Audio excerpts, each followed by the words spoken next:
Here to diss any rastas or dreads because I have friends that are either or both. I'm just here to highlight biblical truth.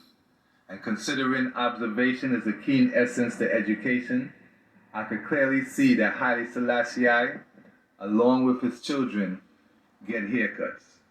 And I know that there are some rastas who say that Haile Selassie is their head. So considering he's the head, notice that he gets haircuts. And considering some Rastas say that Garvey is a prophet, which is not true, and considering some Rastas say that Saturday is a Sabbath, let's read what Haile Selassie did in Ethiopia. His Imperial Majesty was irreproachable in the conduct of his Christian practice. Ethiopians generally knew that his last stop before leaving the country on a visit abroad and the first stop upon his return was always to pray at church, usually at Holy Trinity Cathedral. He attended church every Sunday. I'm going to say it again. He attended church every Sunday, usually at the Church of St. Mark, when he lived at Gwinnett Leol Pala. In other words, some Rastas could be wrong.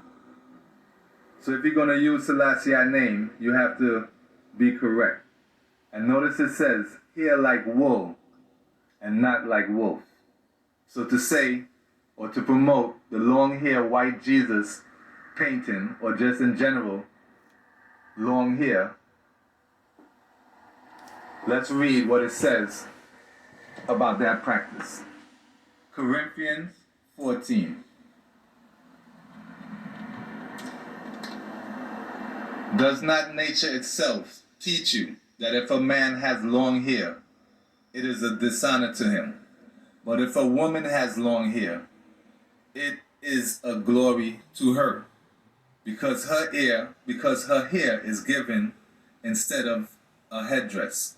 However, if any man seems to dispute for some other custom, we have no other, neither do the congregations of God. Read it slow. However, if any man seems to dispute for some other custom, don't forget, Ethiopia is known for afros, while Egypt is known for dreads, because dreads is an ancient Egyptian hairstyle. So let's read it again. Does not nature itself teach you that if a man has long hair, it is a dishonor to him? But if a woman has long hair, it is a glory. If any man seems to dispute for some other custom, we have no other, neither do the congregations of God. In other words, the congregation of God know to get haircuts, just like the head. So Rasta say that he's the head of the Trinity. So as you can see, he gets haircuts on his head. Again, let's read same Corinthians in a different Bible. Does not even nature itself teach you that if a man have long hair, it is a shame unto him? But if a man seem to be contentious, we have no such custom, neither the churches of God. Now in this that I declare unto you, I praise you, our Father, and not man. For he alone is our Savior. And as you could clearly see, his children, along with him, get haircuts. And if you don't know, dreads, look at all the pictures of Selassie. He clearly gets haircuts. Or he has gotten haircuts.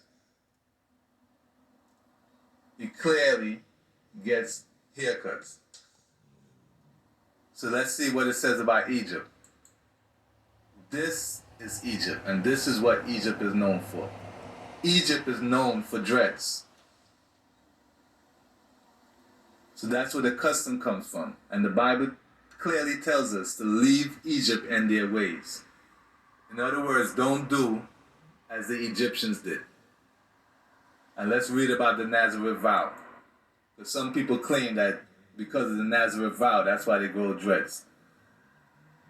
In Numbers 6, Moses was inspired of God to lay out the requirements of a vow of special consecration of God called a Nazirite vow. Generally, men took this vow for a specific period of time, after which there was a ceremony marking its conclusion. During the time of their vow, the men were not to cut their hair or shave, nor were they to taste any grape product, including wine, fresh grapes, or raisins, nor were they to touch anything that would make them ceremonially defiled. So let's read the vow again, which gives you a better understanding. Nazirite means to be separated or consecrated in special service for God. The vow was voluntarily taught. Samson, Samuel, and John the Baptist were under a Nazirite vow. Notice that there's only one Samson. And Samson was still considered a Nazirite, even though he didn't cut his hair. I'm going to say it slow again. Samson was still considered a Nazirite, even though he didn't cut his hair. In other words, all the other Nazirites got haircuts. He was the only one told to grow his hair. So listen to the basic restrictions. No wine or fermented drink were to be consumed. The individual was not to cut their hair during the period of the vow, often a period of 30 days.